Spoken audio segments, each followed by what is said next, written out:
Welcome to Make Me Over. I'm your host, Michelle Dawes Birt, and as always, I'm super excited to be here. Today's topic is the essence of yoga. And before we get into that, I just want to share a little bit of background about myself and what I represent. My brand is called Real Chicks Rock, and we're all about the empowerment of women, and we do it through various different ways. We do it through community service, mentoring, public speaking, and through the arts, which is our media platform and podcast and talk show. Today, I'm so super excited to have our guest today because she is so passionate about what she does. And so we're going to talk about yoga today with my guest, Erica Rascon. Hi, Erica, how are you? I'm great. Thank Good. you for having me today. I'm glad to have you. So give us a little bit of background about yourself, Erica. My name is Erica Rascon, and I'm the founder of Deeply Rooted Wellness and Yoga. We are a wellness center that focuses on physical, spiritual, and mental health, and we do that through yoga, meditation, pranayama, which is breathwork, and we also have a line of herbal teas and essential oils and other plant-based remedies to help with the body. So, nice. Yeah. Full package. Full package. We're going to talk about a little bit of everything that you mentioned there, because I understand that breath work is important and just the whole wellness and the spirituality. I want to talk about a little bit about that. Erica, tell me, what inspired you to become a yoga professional, a yogi? Right? Is What that inspired me? I actually came to yoga after going through a pretty complex transition in my life. I had just gotten married into a multicultural household, moved into a new town, started a new job. My family had its sort of first interaction with a mental health crisis, and I realized that I didn't have the tools that I needed to cope with that. It started manifesting in my body in a lot of different ways, like a lot of tension and stress. I wasn't sleeping well, and I was just like, something's got to give. I got to find some sort of solution to this. So. I started taking yoga classes and doing yoga videos at home, and I found that yoga gave me some of the tools that I needed to better manage that, and it's just taken off from there. And how long have you been doing yoga? About 10 years. 10 years, yeah. Wow. So from your first class, is that when you decided you wanted to be a teacher, or when did it hit you? I would say that I probably realized I wanted to be a teacher about 6 months after I started practicing. I started receiving the benefits of the practice immediately. I was doing VHS tapes in my basement that I got from like a thrift store. Like, it wasn't even fancy. It was VHS. I got it from a thrift store. I was like, I'm not going to invest too much in this just in case it's not my thing. But I instantly loved it and started taking studio classes shortly thereafter. And the way that the practice was just able to transform my body and my mindset, I was like, I've got to be able to share this with other people. Like, it was so empowering for me, and it gave me a sense of control, even in situations where I knew that, maybe I didn't have the control, but there were elements I could control within myself, and that affected my outlook. It affected, how receptive I was to change. I was like, I just got to find a way to share this with other people and to help empower them too. Awesome. So, yeah. Awesome. Tell me some of your favorite positions within the practice. Is there any one form of yoga that's you like more than the other? Because I know there's a few different types of practices, right? Yeah, so there's several styles of yoga. I would say that there's at least several dozens of styles of yoga that you could approach. Some of them are more traditionally based. So you have those that originate throughout the East, particularly India. There are also some forms of yoga that originate throughout Africa. And then there's also more modern variations that have come up. These are like commercial brands that are a little bit more recent, and they definitely have a commercial feel to them. So out of the dozens of options that you could choose from, I tend to gravitate towards a more diverse practice. So I don't have just one. I'm not just an Ashtangi. I don't, just do meditation. I dabble into multiple types, and I find that gives me a more holistic approach to my practice. In terms of a favorite, restorative. Restorative yoga is something that I don't think we talk about enough, but it's a form of yoga that has zero muscular engagement. There's no physical impact. You have tons of props like cushions, pillows, blankets, and You're talking my language. Yeah. It's like the most tranquil practice that you can imagine. And I really gravitate towards that because as a high energy person, someone that has a lot of responsibilities, a lot of stresses, I find that restorative practice is very nourishing, and it's nice. It's just, it's like dessert. You just love just being there and getting to the postures and just like.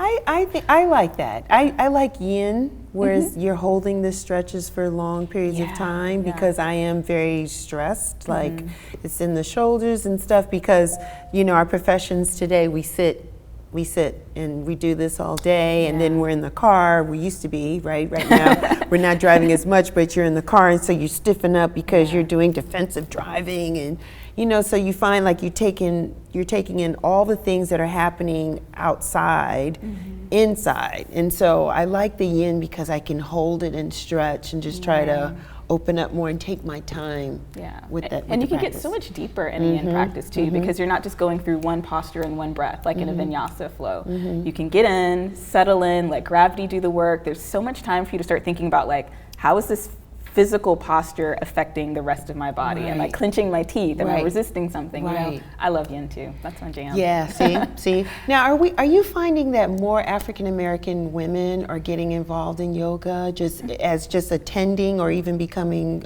instructors? Are you seeing more of that? Yes. There's a greater sense of presence now than there was before. We still have a long way to go. But there's greater attendance now, and it's really encouraging. I think that a lot of yoga studios and teacher training programs are trying to make more of an effort to be more inclusive. It hasn't always been that way, right? But there's more of an effort now, and I feel like the Black community is really responding to that, and it's really encouraging. It's really helping. I want to talk a little bit about the spirituality concept or component about yoga, and just share a little bit about that for us in your practice. You said it's very spiritual. You touch on some different things. So I'm often asked, like, is yoga a religious practice? Yes. It's something that comes especially here in the Southeast, right? And I need to be 100% honest with you. Yoga did begin as a religious practice, particularly in the East, particularly in India and Northern Africa.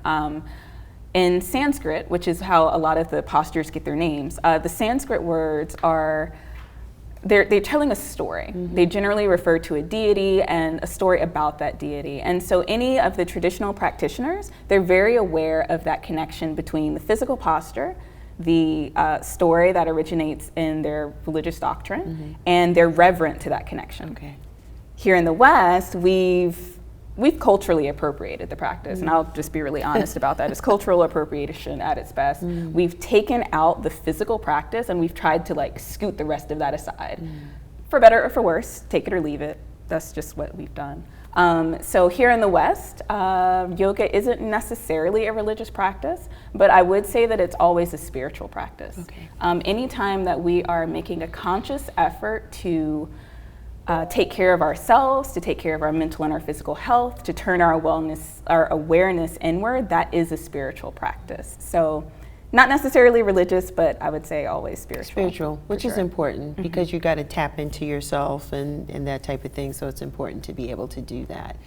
As I mentioned earlier before, we come from a society that we're always sitting down, and we're in a car, or we're at a desk, and we're always on a laptop or that type of thing. Can you recommend any type of stretches or things that we could do to kind of loosen ourselves up in that space? Yes, absolutely. So if you think about our seated posture, we call it upper cross syndrome, which is where the shoulders are down and forward, our hips are flexed, everything is sort of concaving forward, and we're just little zombies, right? So if you want to reverse those adverse effects from sitting this way, or just from frequent sitting overall, you want to reverse the movement. So rather than your shoulders coming forward, you want your shoulders to go back.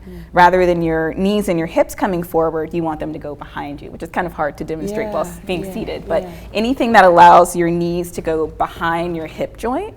So like even just standing up and doing this motion, like it helps to build up the strength in your back body while lengthening and expanding the front body, and it just reverses doing that all day. So hopefully we'll get into some more movement a little bit later, and we can demonstrate that absolutely more. And so with that, is that something you should do several times throughout the day, and how long should you hold the pose? So I've been asked kind of a variation of that same question, like, is it better to have multiple frequent practices or to have longer infrequent practices? In an ideal world, you would do both, but we don't have all the time in the world. So if you had to choose between the two, I would recommend doing short, frequent practices. So if you are at a desk job or just at home, if you can take a little break every hour, give yourself 5 to 10 minutes to move, you start to notice a huge difference. Your body can respond to those little tiny increments of movement. I would recommend holding each posture or each stretch for at least 8 breaths. That gives your body enough time to start to respond to it.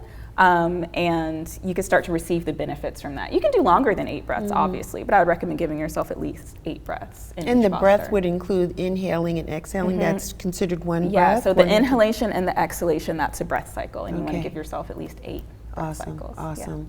Food is so critical to our health, just in general. Does it play an important part in the yoga space? Like, does it help increase our flexibility and our mobility?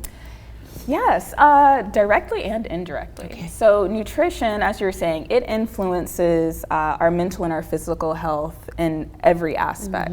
The way that you fuel your body is going to determine how effectively your body works, and it can influence your recovery time after a workout. It influences your mental focus. So all of these things tie into nutrition and in our food intake. I like to try to remind my students and my clients that everything that you put into your body is going to have an impact. It could be a positive impact, it could be a negative impact, but it's going to have an impact. We want to make conscious choices that are going to help fuel our body so that it operates optimally. It's not that you're going to eat broccoli and instantly become more flexible, right? Like, it's not that direct. But you will find that your muscles are more supple, and when you're better hydrated, your limbs are more flexible because you just have the lubrication in your joints that you need, and it all ties in. Yeah. It's a thing. It's a serious thing. It's a thing. So I heard lubrication. So that's drink more water, folks. Stay hydrated. Stay hydrated. Yeah. Oftentimes we don't drink enough water. Some people don't like it. I'm like, it's a great thing. It's a great thing, yeah. And like something as simple as hydration, that's a really great place to start. Like if like dieting scares you or has a negative connotation, if even nutrition itself seems overwhelming, I just recommend start with hydration. Because even on a cellular level, like the amount that you're able to hydrate your body influences your cell's ability to replicate properly, to multiply. All of that is just based on drinking water. Yeah. So if you could do that one thing for yourself, hydration helps so much. Awesome, it's very important. Yeah. Now that the pandemic is in place, Erica, has it impacted your practice? Have you had to go virtual or scale back, or how's it been for you now that these past couple of months? It's been quite interesting. One thing about deeply rooted wellness in yoga is that we started off as being online only.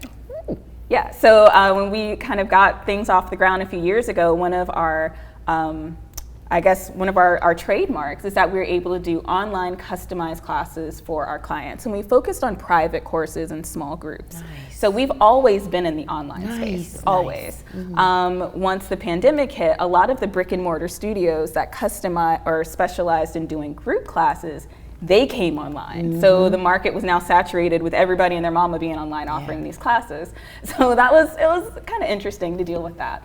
But it did give us an opportunity to focus on some of the ancillary products that we offer.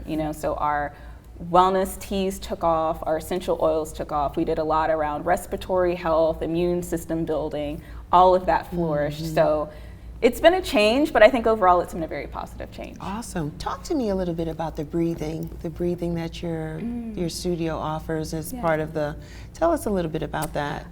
So pranayama is kind of the name that is associated with breathwork and breathing exercises. And pranayama is generally used to help regulate the nervous system. So it can take you from a place of feeling very high energy, very overstimulated, to feeling a little more calm. If you're a bit lethargic, you can even use breathwork to help amp up your energy and maybe have less coffee, less caffeine, and kind of replace that with breathwork.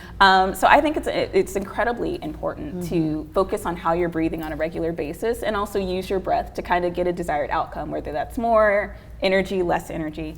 I found that pranayama has really taken off during a lot of the social justice activity that we've seen lately. I've had a lot of interaction with clients, even some of my fans on social media, or I guess followers on social media. They're like, I just feel tense all the time.